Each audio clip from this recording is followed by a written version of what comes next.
Les parents de ma fiancée m'ont piégé avec un mensonge, disant que je n'étais pas digne d'épouser leur fille, alors j'ai tout annulé, et c'est là que leur plan parfait s'est effondré publiquement. Je m'appelle Antoine, j'ai 28 ans, un gars ordinaire, un boulot de bureau stable, un appartement correct à Paris, et ce que je croyais être une vie plutôt simple. Il y a environ 1 an, j'ai rencontré la femme avec qui je pensais passer ma vie, appelons-la Camille, 26 ans. Elle était tout ce que j'espérais brillante, drôle, et elle avait cette façon de me faire sentir capable de tout affronter. On est sortis ensemble un peu plus d'1 an avant que je ne fasse ma demande. Rien de spectaculaire, juste quelque chose d'intime entre nous deux. Elle a dit oui, et honnêtement, je croyais avoir décroché la lune.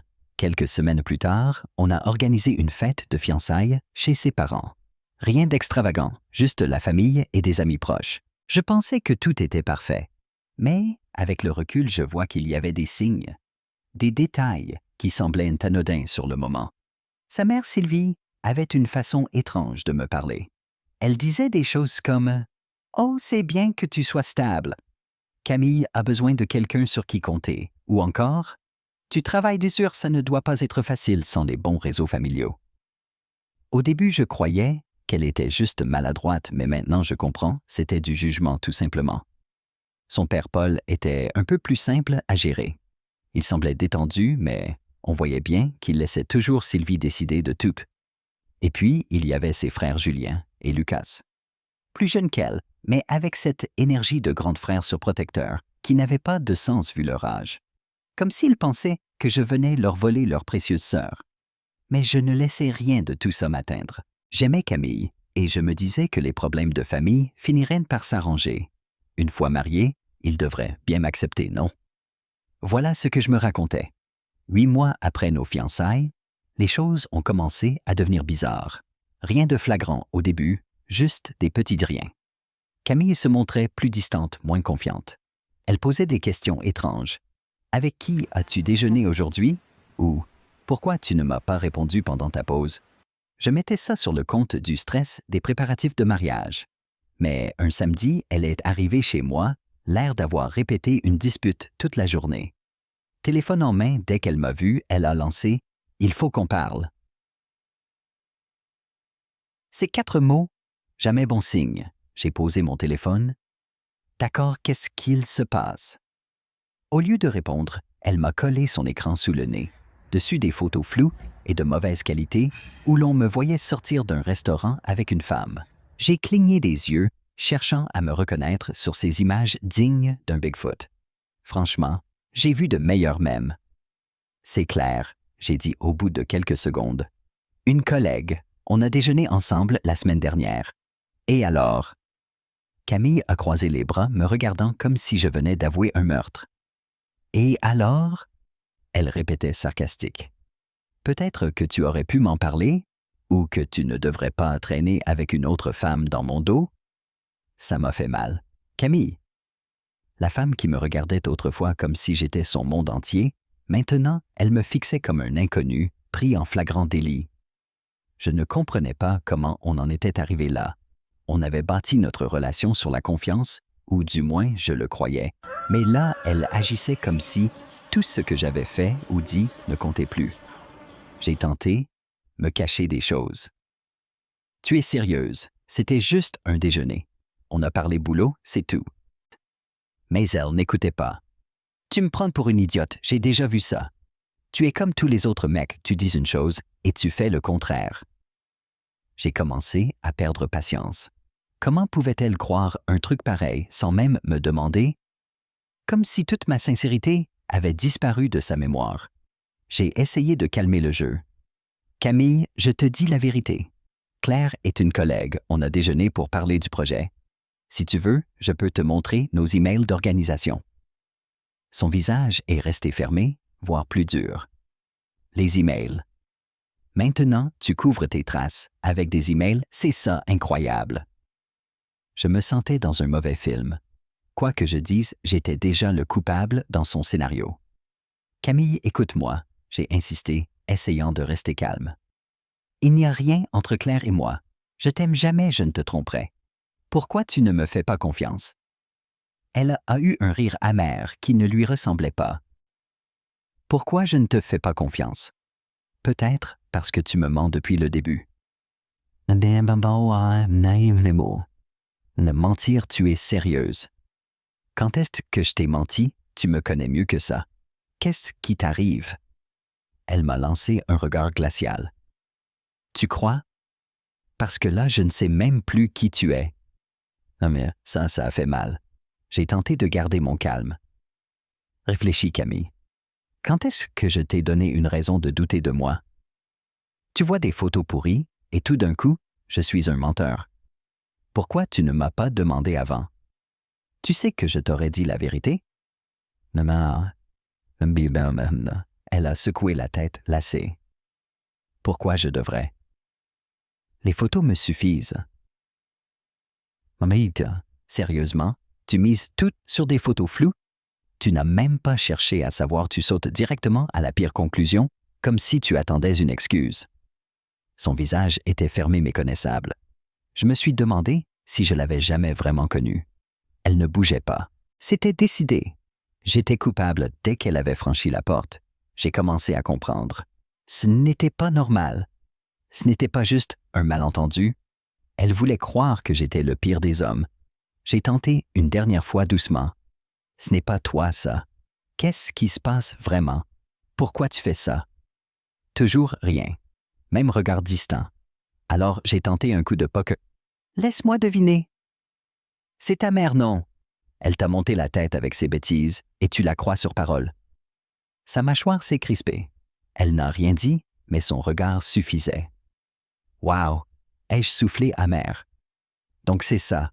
Ta mère te montre 2 photos pourries et soudain, je deviens le salaud de l'histoire. Tu préfères la croire elle plutôt que moi? Après tout ce qu'on a vécu? Elle n'a même pas bronché. Là, j'ai compris que je parlais dans le vide. Ce n'était pas juste les photos. Elle avait déjà fait son choix. Quelqu'un lui avait empoisonné l'esprit. Et le pire, c'est que dès je n'avais encore rien vu, ça allait empirer. Alors que j'essayais d'encaisser ce qui venait de se passer, j'ai entendu frapper à ma porte. Pas frapper non cogner comme si on voulait la défoncer. Avant même d'avoir le temps de réagir, la porte a volé en éclats. Et là, ils étaient là, Paul et ses 2 fils, Julien et Lucas.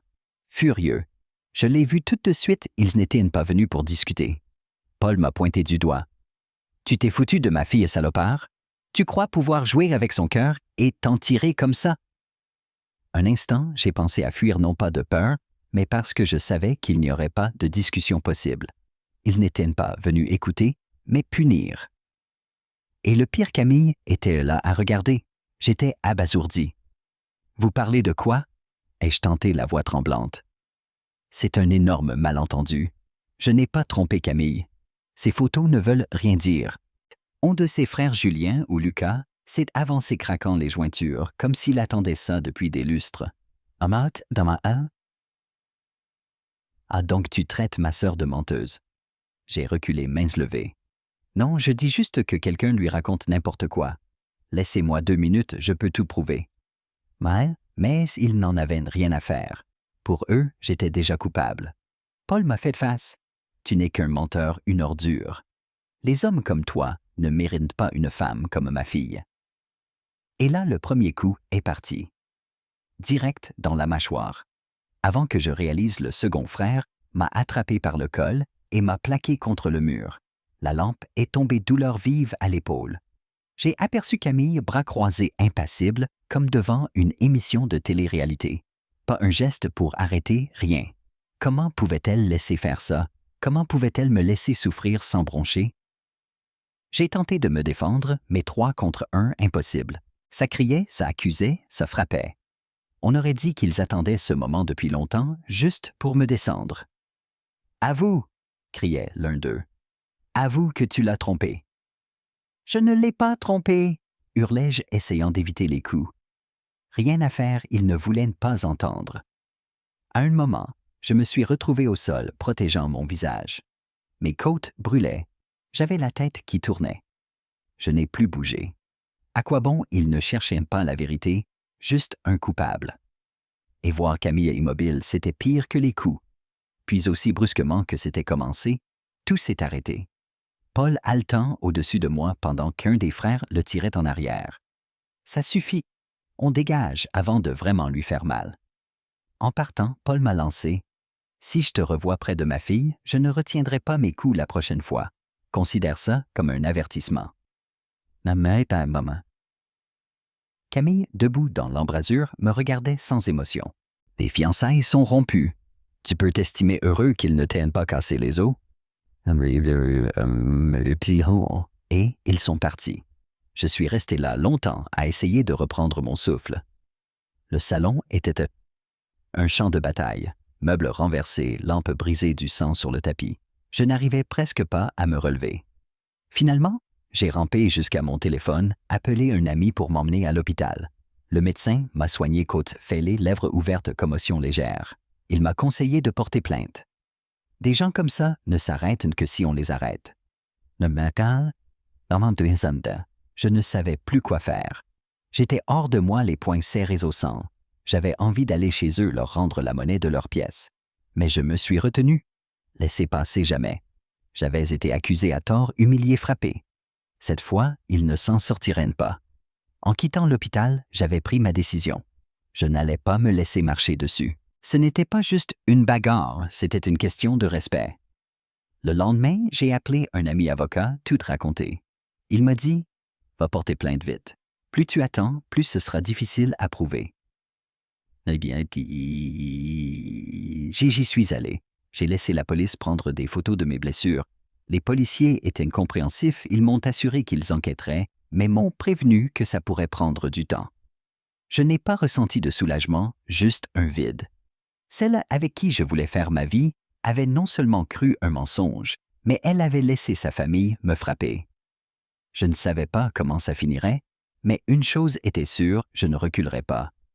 Une semaine plus tard, un appel inconnu. Au bout du fil, son oncle, appelons-le oncle Mark. Je l'avais vu 2 fois, un type discret, sans histoire. « Il faut qu'on parle », a-t-il dit. On s'est retrouvés au Café des Routiers, un troquet paumé. Il était déjà installé. Avant même que je dise bonjour, il s'est penché. « Tu mérites de savoir la vérité. » Quand quelqu'un commence comme ça, tu sais que ça va être fou. J'ai laissé parler. Toute cette histoire. Ce n'était pas un malentendu, ni un coup de colère. C'était un coup monté. Parce que pourquoi se contenter d'un drame familial classique quand on peut passer au niveau super vilain? Sylvie ne t'a jamais apprécié, m'a dit oncle Marc, jetant des regards autour. Elle veut que Camille épouse un autre gars, un ami de la famille plein d'argent de relations. J'étais abasourdi. Attends, tu veux dire que sa mère m'a piégé? Il a hoché la tête, presque honteux. Elle a engagé quelqu'un pour te filer prendre ses photos, faire croire que tu trompais Camille. Ensuite, elle a lancé des rumeurs, lui disant que tu menais une double vie. Tu plaisantes? Et Camille l'a cru. Sans rien vérifier. Il m'a expliqué que Sylvie était très persuasive et que Camille était influençable, disons. Là, j'étais furieux. Ce n'était pas juste la rupture, c'était ma réputation, mon appart, mon corps. Tu as des preuves, ai-je demandé. Il a sorti une clé USB, texto mail tout, et Sylvie n'était pas très discrète. J'ai pris la clé, remercié la tête à l'envers. Sur la route du retour, je repassais tout en boucle. Sylvie avait tout planifié et Camille avait suivi. En rentrant, j'étais hors de moi. J'ai branché la clé toute lue Sylvie, qui parlait de photographe, qui disait à Camille « Il n'est pas assez bien pour toi », qui lui dictait comment m'affronter. Tout était là mensonge, manipulation, trahison. J'ai tout envoyé à mon avocat, je l'ai appelé « Tu ne vas pas y croire ». Il m'a écouté, puis il a dit « Ça change tout. Ce n'est plus seulement des coups, c'est prémédité. C'est de la conspiration. » Pour la première fois depuis des jours, j'avais l'impression de reprendre le contrôle. Le lendemain, j'ai remis les preuves à la police. Le commissaire a levé un sourcil en lisant les textos. « C'est accablant. On vous tient au courant. » Non. Rapidement, la famille de Camille a appris que j'avais porté plainte. Et là, les appels ont commencé. Paul a laissé un message. Il faut régler ça entre adultes. Un des frères, un texto d'excuses bancal. Camille, un long message confus. Je ne sais plus qui croire. Oui, bien sûr, maintenant, elle doute. Où était ce doute quand il me défigurait? J'ai ignoré tout le monde. Pas question qu'il me fasse une culpabiliser pour retirer la plainte. Mais malgré ma fermeté, j'étais déçu. Camille, c'était la personne à qui je pensais pouvoir tout confier. Je voulais construire ma vie avec elle. Et voilà, elle avait disparu. Mais pas question de reculer. Après avoir donné les preuves, je savais que ça allait être sérieux. Ce que je n'attendais pas, c'est la rapidité avec laquelle la famille de Camille allait paniquer. On va te ruiner. Oh, soyons raisonnables, en un temps record. D'abord, Paul, tout gentil au téléphone. On a peut-être exagéré. Parle à mon avocat, pas la peine d'impliquer la police. J'ai failli rire. Le mec qui voulait me casser la gueule la semaine d'avant voulait soudain la paix. Parlez à mon avocat, et j'ai raccroché. Ensuite, un des frères. On voulait protéger notre sœur, ça a dérapé. Réglons ça entre hommes. Oui, entre hommes qui tabassent chez eux? Pas de réponse de ma part. Puis Camille. Nouveau numéro, son nom s'affiche. J'ai la nausée. Son message part dans tous les sens. Je suis désolé, j'ai été manipulé. Maman m'a convaincu que tu mentais. On peut parler? Tu me manques. Maman est un énorme manama. Non. Où était ce doute quand sa famille ravageait mon appart et me laissait en sang? Elle avait eu 1000 occasions de me demander ma version, elle ne l'a pas faite. Maintenant que la vérité sort, elle veut tout effacer. Je l'ai laissée en vue. Mon avocat, lui, était ravi des preuves. C'est pas juste un dossier solide, c'est du pain béni. Ils t'ont agressé sur des faux, les textos prouvant de la conspiration tes blessures en attestent. Ils sont dans la mouise. Non. Ça faisait du bien d'entendre ça, mais ce serait long. La police enquêtait, il fallait patienter. Mais savoir la loi de mon côté, ça aidait à supporter les appels constants de la famille. Quelques jours plus tard, grosse nouvelle, mon avocat m'appelle. La police a lancé des mandats d'arrêt pour Paul-Julien Lucas et Sylvie.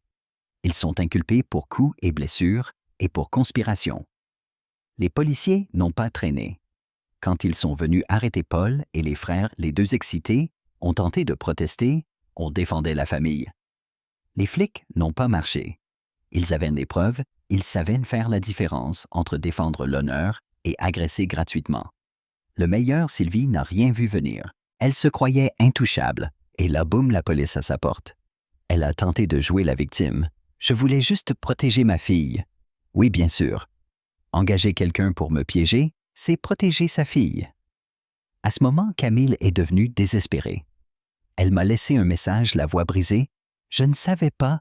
Je te jure, je ne savais pas ce qu'il préparait. Parlons, il faut que je t'explique. Mais il n'y avait plus rien à dire. Peut-être qu'elle ignorait le plan de Sylvie, mais elle a choisi de croire ses photos bidons. Elle m'a laissé me faire détruire.